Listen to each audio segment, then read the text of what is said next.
If your best friend spoke to you the way you speak to yourself, would you still be friends? We talk to others with kindness, with care, with love, but when it comes to ourselves, our tone changes, doesn't it? We say things we'd never say to another human being. And that's where the real battle begins, not outside, but inside. When we say that our words create our world, it's not just a motivational slogan. It's neuroscience, it's psychology, and it's spirituality beautifully intertwined. The way you speak to yourself is not just communication, it's creation. Every word you repeat to your mind becomes a brick in the foundation of your reality. The more you say something, the more your brain wires itself to believe it. And what your brain believes, it begins to chase. Think about it. When you constantly tell yourself, "I'm not enough," your mind starts collecting evidence to prove it. It filters out every success, every compliment, every small win, and amplifies only your mistakes. Suddenly, your world feels smaller, darker, heavier. You start living in a mental cage built out of your own words.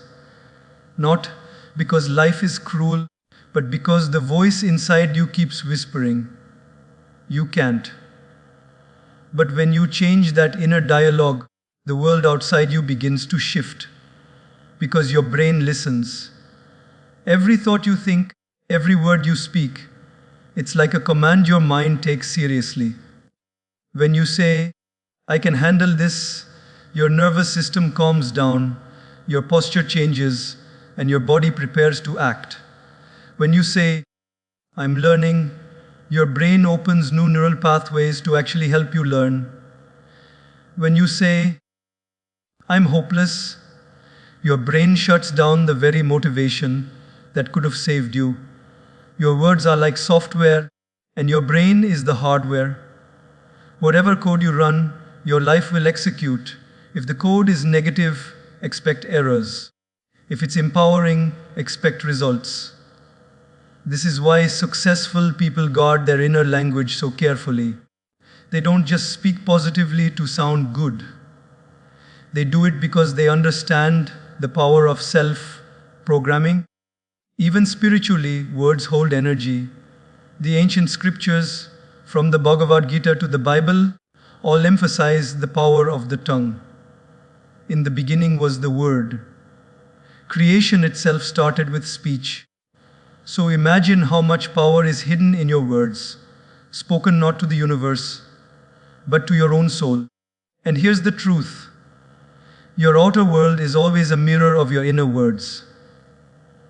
If your inner world is filled with doubt, confusion, and self-criticism, your outer life will reflect chaos. But when your inner talk becomes nurturing, empowering, and hopeful, you start to notice opportunities, solutions, and peace that were always there. You just couldn't see them before. So start paying attention to what you say to yourself when no one is listening. Catch those phrases like, "I'm not ready," "I always fail," "I'm too old," or "it's too late." Replace them consciously. Don't just say, "I'm the best," if you don't believe it yet. Start gently. Say, "I'm improving, I'm learning, I'm growing." Those small shifts in vocabulary can shift your destiny, because your words are not empty. They are electric. They vibrate through your mind, shape your emotions, and influence your behavior. Change the script inside, and you'll watch your outside world begin to respond in ways you never imagined possible. The language of your self-talk is the language of your future. Speak wisely, because your words are building your world yourself. Talk is not just a reflection of how you feel in the moment. It is the seed from which your identity grows. Every time you describe yourself, even silently, you're sculpting your self-image. The words you repeat become beliefs. The beliefs become habits, and habits over time become you. We often underestimate how powerful repetition is. The human brain learns through patterns. It listens to what you say most often and quietly begins to accept it as truth. If you keep saying, "I'm lazy," your brain doesn't question it, it records it. If you keep saying, "I'm unlucky," your subconscious will start to notice every unlucky thing and ignore the moments of grace. Slowly, your mind begins to live inside the story you keep telling it. That's why identity is not built in a single moment of decision. It's built in 1,000 moments of self-description. Every phrase you attach to "I am" becomes a command to your brain. Woof, I am tired. Suk, I am stupid. Su, I am not good enough. These phrases are like small chains that tie your potential down, one link at a time. But the beautiful thing is, identity can be reprogrammed, because the same repetition that created a weak identity can also create a powerful one. Start saying, "One, I'm becoming more focused." Svice, I'm learning to be disciplined. SS, I'm healing. These are not lies. They are bridges between who you are and who you're becoming. Your mind doesn't resist progress. It resists finality.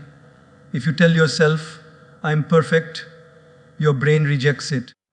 But if you say, "I'm improving," it believes you and begins to align with that statement. Let's take an example. Imagine two students. One says, "I'm terrible at math." The other says, "I'm learning how to get better at math." Both may have failed the same test. But the second student's brain is open to growth. His self-talk invites the brain to look for solutions, to practice, to persist. The first student's brain, however, has closed the door. It now believes failure is part of identity, not just a temporary event. The truth is, your brain is like fertile soil. Whatever words you plant there grow. If you plant doubt, you harvest hesitation. If you plant hope, you harvest strength. And just like a garden, it doesn't happen overnight. You have to water your identity with the right words daily. When you wake up, when you look in the mirror, when you face disappointment, that's when your inner language matters most. Because identity isn't about who you think you are when life is easy. It's about who you remind yourself you are when life is difficult. In those moments, your words can either break you or build you. When you whisper to yourself, "If I can handle this," even when you don't fully believe it, you are giving your nervous system direction. Your body starts to respond, your shoulders lift, your breathing slows, your courage strengthens. And remember, the mind loves consistency. The more consistent your self-talk is, the stronger your identity becomes. That's why people who succeed often say, "I knew I could do it," long before they actually could. They rehearsed that belief so many times that by the time success came, it wasn't a surprise. It was simply the result of their inner narrative. So, if you truly want to change your life, stop focusing only on your actions. Start focusing on the us words behind them. Because your actions are simply the echo of your self-talk. If you tell yourself you're a procrastinator, you'll keep delaying. But if you say, "I'm becoming more organized," you'll begin acting like someone who is. Speak to yourself as if your words are seeds.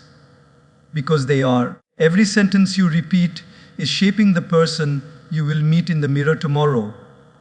So speak carefully. Speak kindly. And remember, you don't become what you wish for. You become what you say. You can't silence the voice in your head, but you can train it. That's one of the greatest truths you'll ever learn about the mind. You can't simply wake up one morning and say, "From today, I will stop thinking negatively," because that's not how the brain works. The mind doesn't respond to suppression, it responds to thirst direction. Trying to fight your thoughts only makes them louder, but guiding them, retraining them, transforming them, that's where real power begins. Think of your mind like a child learning to walk. It falls, it stumbles, it gets scared. You wouldn't yell at a child for falling, you'd help them stand up again. Yet that's exactly what many of us do with our own minds. When our thoughts get messy or fearful, we scold ourselves, we feel ashamed, we say, "What's wrong with me?" But nothing is wrong. Your mind is just untrained.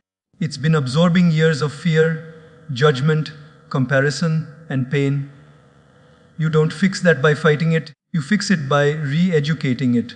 You see, the voice inside your head has learned its language from somewhere, from your parents' tone when you were young, from teachers, from society, from failure, from heartbreak.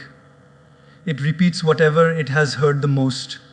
So if that voice sounds critical, impatient, or fearful, it's because that's what it was taught. And like any language, it can be unlearned and replaced with a new one. So when your mind says, "I can't do this," don't argue, don't panic, don't believe it blindly. Simply respond gently, "I'm learning how." When it says, "I always fail," say, "I'm growing stronger every time I try." When it says, "Nobody loves me," say, "I'm learning to love myself first." You are not lying to yourself. You are retraining your inner voice. You're giving it new vocabulary. Neuroscience calls this process neuroplasticity, the brain's ability to reorganize itself based on repetition. Every time you replace a negative thought with a healthier one, you're literally rewiring your brain. New neural connections begin to form, and old destructive ones weaken. The same way a muscle grows stronger through consistent training, your self-talk becomes healthier through consistent redirection. But here's the key. You have to be patient. You can't expect years of negative conditioning to disappear overnight. Think of your mind like a wild horse. If you try to control it harshly, it will resist. But if you guide it gently, consistently, it will eventually trust your hand. Training your self-talk means listening to your thoughts with awareness, not judgment. It means observing your mental chatter like a teacher watching a student, with compassion, curiosity, and calm authority. There will be days when your old patterns come back, when you'll hear that familiar voice of doubt or fear. Don't get discouraged. Just remind yourself, "I'm training my mind." Every time you consciously shift a negative statement into a constructive one, you're building mental strength. It's like going to the gym. Every repetition counts, even if it feels small. And remember, the goal is not to have a perfectly positive mind. The goal is to have a disciplined mind. A mind that doesn't believe every thought it thinks. A mind that questions its fears instead of surrendering to them. A mind that knows how to redirect itself when it wanders toward negativity. That's real mental fitness. So when life throws challenges your way and your inner critic starts shouting, pause, take a breath, and talk back, not with anger but with guidance. It's okay. I can handle this. I've been here before. I'm learning. This small inner dialogue becomes your spiritual training ground. Each response you give your mind is a message to your soul. I'm in control now. I'm the one steering this ship. Over time, something beautiful happens. The negative voice grows quieter. The encouraging voice grows stronger. The space between reaction and awareness expands. You stop being the victim of your thoughts, and you start becoming their teacher. Because you cannot shut your mind up, but you can teach it how to speak differently. You can train it to serve you instead of sabotage you. And when that happens, life doesn't suddenly become perfect, but you do. You become calm in chaos. You become confident in uncertainty. And that, my friends, is when you realize the truth. Peace is not the absence of thoughts. Peace is the presence of training. The mirror is not just a piece of glass. It's your most honest companion. It never lies. It never flatters. It never judges. It simply reflects. And yet most of us stand in front of it and see only our flaws. We stare into it not to connect, but to criticize. We see a body that isn't enough, a face that's aging, eyes that carry exhaustion. And we forget that behind that reflection lies someone still growing, still learning, still becoming. The mirror doesn't show you failure, it shows you feedback. It doesn't show you who you are, it shows you where you are. Every morning, when you look into the mirror, you are face to face with the most influential person in your life, yourself. But most people miss that moment. They rush past it. They wash their face, brush their teeth, fix their hair, and never truly see themselves. The mirror becomes a routine, not a ritual. But if you slow down for just 30 seconds, if you look into your own eyes and speak with intention, that small moment can become life-changing. You see, psychologists and spiritual teachers both agree the mirror is a tool of awareness. It's where your internal conversation becomes visible. When you stand before your reflection and say, "I'm proud of you," even if it feels awkward, something happens deep inside. You bridge the gap between the person you were and the person you're becoming. Because affirmation through your own eyes carries an emotional weight nothing else can replace. Many people wait for others to validate them. A friend, a partner, a mentor. But the truth is, no one's approval can heal you if you keep disapproving of yourself. The mirror is the place where you give yourself the approval you've been begging for. It's where you remind your heart, "I am enough, even in my unfinished form." Let's be honest, there are days you look into that mirror and not like what you see. You'll see tired eyes, frustration, guilt, disappointment. On those days, don't look away. Stay. Breathe. That's not weakness looking back at you. That's a warrior who's been fighting battles no one else can see. When you speak to that reflection with compassion, when you whisper, "I know you're hurting, but we'll get through this," your brain hears you. Your heart believes you. You start to rebuild trust with yourself. There's a simple truth about the mirror. It reflects whatever you focus on. If you focus on your scars, you'll see pain. If you focus on your strength, you'll see growth. The reflection doesn't change. Your perception does. So use the mirror as a tool to train your focus. When you speak to yourself, shift from "look at my flaws" to "look how far I've come." Shift from "I hate this part of me" to "this part of me is healing." These small changes in self-dialogue start rewiring the way your mind perceives you. Try this. Stand before the mirror and smile, even if it feels forced. Say out loud, "I am learning. I am improving. I am worthy." You may not believe it right away, but belief is built through repetition. The more you affirm, the more your subconscious starts to accept it as truth. Because your brain doesn't know the difference between a lie and a future reality. It only knows what you repeat.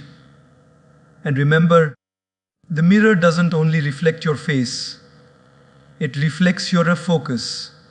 Every time you speak kindly to your reflection, you're not just boosting your mood, you're reshaping your self-image. You're teaching your brain what kind of person you are. Over time, that repeated self kindness builds confidence that radiates far beyond your bathroom. When you learn to face yourself in the mirror with love, you stop depending on the world to make you feel valuable. You stop chasing validation in likes, compliments, or comparisons. Because when you can look at yourself and say, I am enough right here, right now, that's real power. So make the mirror your first mentor and your most honest friend. Every morning, let it remind you of who you are becoming, not just what you look like. Talk to that reflection as you would to someone you deeply care about. Because one day, you look back and realize that those small conversations with your reflection were not small at all. They were the moments when you were quietly building a stronger, kinder, more grounded version of yourself. You don't need to wait for someone else to tell you your worth. The mirror is already waiting, not to judge you, but to listen. Look into your own eyes, speak gently, and say, I'm proud of how far you've come. Because sometimes the words that heal you most are the ones only you can say to yourself. What you say in private, you display in public. That one truth can change your entire life. We often think confidence, kindness, or courage are things we do in front of people. But in reality, they are habits we practice in silence. The words you speak to yourself when nobody's watching, that's the real rehearsal. Life is not a performance, it's a reflection.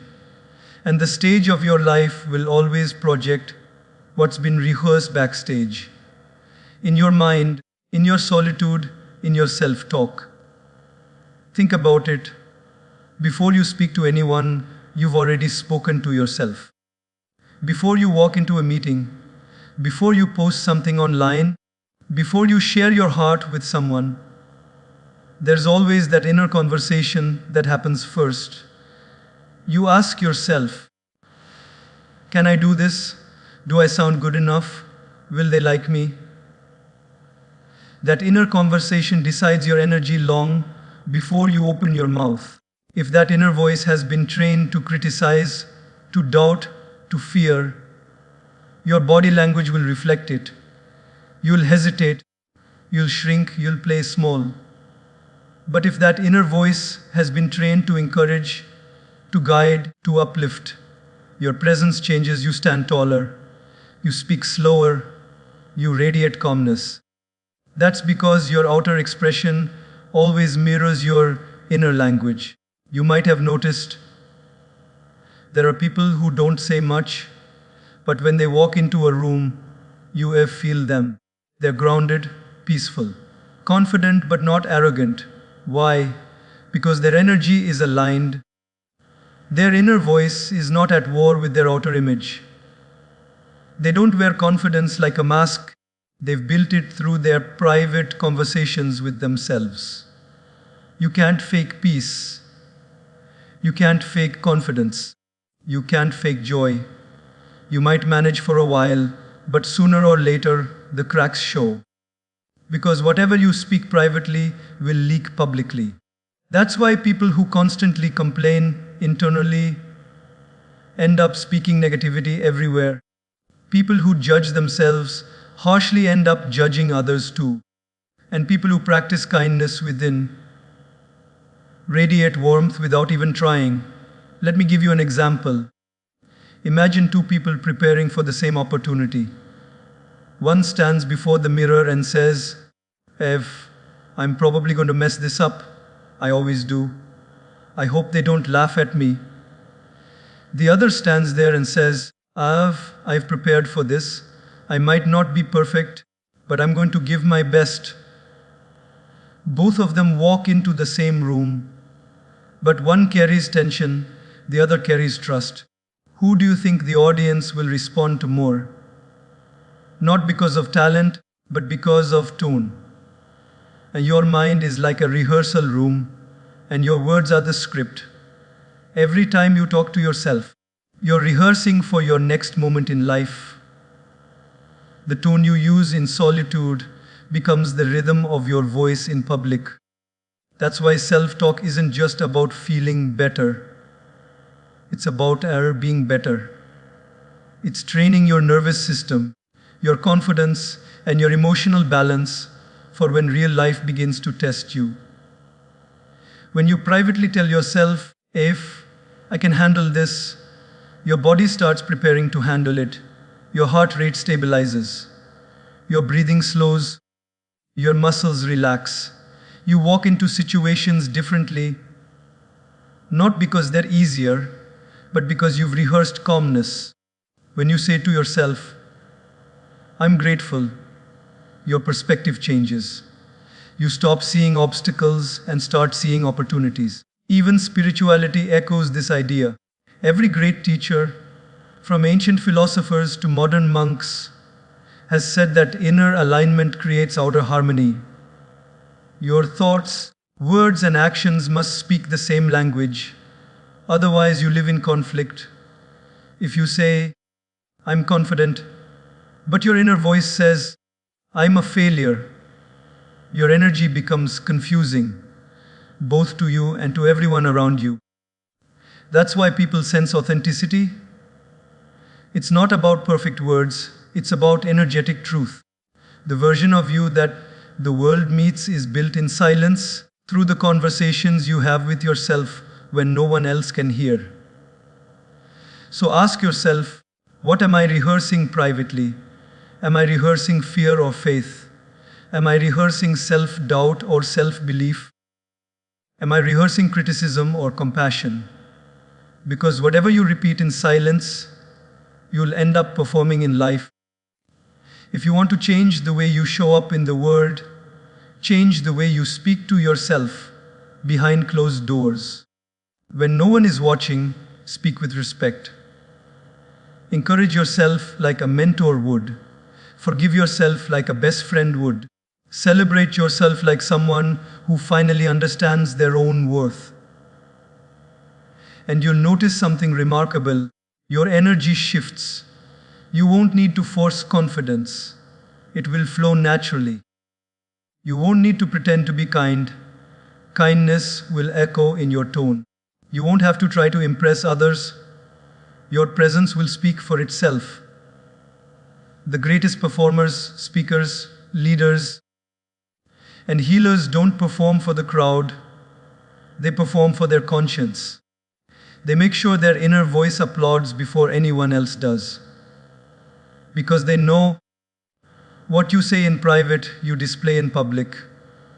So next time you're alone, remember, that's where your true practice begins. Your mind is listening. Your heart is listening. And the world, sooner or later, will see what you've been saying all along. Why me? That's the question that keeps millions of people stuck. It's the question we whisper in the dark. When life feels unfair, when everything falls apart, when we can't make sense of what's happening. Why did this happen to me? Why am I the one suffering? Why do I have to go through this?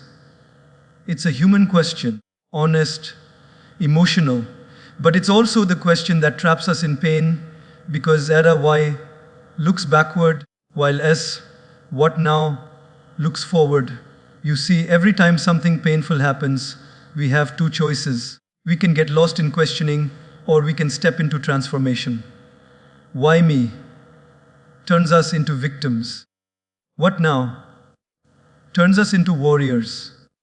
The first keeps us stuck in the story, the second helps us write a new one. Let's be honest, life will not always make sense. Sometimes you'll be betrayed by people you trusted most. Sometimes opportunities will disappear overnight. Sometimes you'll lose something or someone you thought you could never live without. And when that happens, your mind will search for meaning. But meaning doesn't come from asking, why did this happen to me? It comes from asking, what can I learn from this? What can I build from this? What can I become because of this? When you say, why me? Your energy moves inward. toward self-pity, resentment, frustration. But when you say, what now? Your energy moves outward, toward action, healing, growth. That one shift in self-talk turns a wound into wisdom. Think of it like standing at a crossroads in your mind. Why me? Leads to a circle. You keep walking in the same emotional loop: anger, blame, sorrow, confusion. What now? Opens a path. It leads you somewhere new, even if you don't know exactly where yet, because a movement is healing, and the question, what now, creates movement. Many of the strongest, most compassionate people you'll ever meet didn't have easy lives. They didn't rise from comfort, they rose from chaos. But what makes them different isn't that life spared them, it's that they changed their question. They stopped asking, why me? And started saying, why not me? Maybe this is my turn to grow. Maybe this pain is the teacher I never asked for but deeply needed. When you switch your inner dialogue from victimhood to responsibility, something powerful happens in your brain, the part of your mind that handles fear and helplessness. The amygdala starts to calm down. The prefrontal cortex, the rational, problem-solving part, lights up. You literally shift from emotional paralysis to empowered awareness. You stop reacting and you start responding. And here's what's even more profound. What now? Doesn't mean ignoring your pain. It means giving your pain a purpose. It means saying, yes, this hurts. Yes, I didn't deserve it. But now that it's here, what can I do with it? That one question turns suffering into strength. Because pain by itself breaks you, but pain with purpose builds you. Let's imagine a simple example. A person loses their job. Their first instinct might be to say, why me? I worked so hard. I gave my best. That question deepens their frustration. They start comparing themselves with others, drowning in anxiety. But if they shift and say, what now? What can I do next? Suddenly, the energy changes. They start exploring new skills, new directions, maybe even a new dream.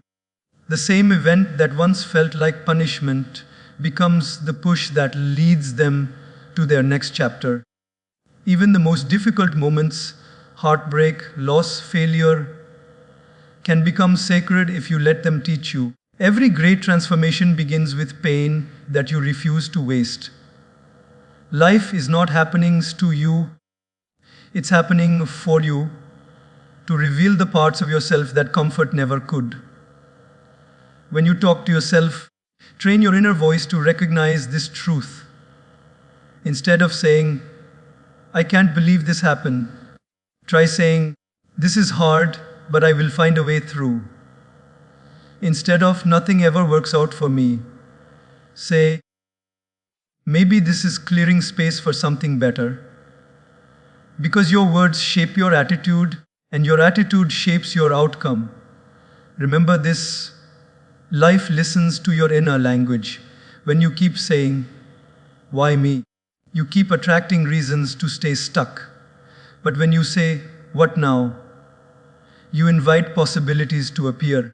And I want you to pause for a second and think, what if every challenge in your life wasn't punishment, but preparation? What if the struggle you're facing right now isn't here to destroy you, but to shape you into someone stronger, deeper, wiser? Every hero's story starts with a painful chapter. Every diamond was once carbon under pressure. Every flower pushes through dirt before it blooms. So don't curse the pressure. Understand it. Don't resent the pain. Respond to it. When your inner voice says, why me? Smile and whisper back, because I'm ready. Because I'm chosen for this lesson. Because I have what it takes to turn this into light. And that's when transformation begins. Not when life gets easier, but when your inner conversation becomes braver. So next time you find yourself broken, defeated, or lost, change your question. Don't ask, why did this happen? Ask, what now? Don't say, why am I suffering? Say, what can this teach me? Don't say, why did they hurt me? Say, what will I learn about love, boundaries, and strength because of this? Because life isn't about avoiding pain, it's about evolving through it. The moment you shift from, why me, to what now, you stop being a victim of circumstances and become a student of growth. And the student, no matter how many times they fall, always rises, stronger, wiser, and ready for the next lesson life has to offer.